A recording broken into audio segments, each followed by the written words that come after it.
நாகப்பட்டினம் அருகே ஆழியூரில் தெப்பக்குள கரையோரம் நிறுத்தி வைக்கப்பட்ட லாரி ஒன்று மண் சரிந்ததால் குளத்தில் கவிழ்ந்து விழுந்த வீடியோ காட்சி வெளியாகியுள்ளது.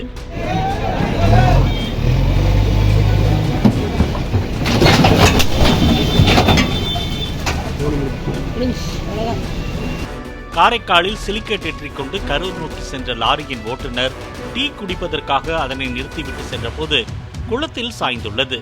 இரவு நேரத்தில் லாரியை மீட்க முடியாததால் இன்று காலை 2 கிரேன்கள் மூலம் லாரி மீட்கப்பட்டது.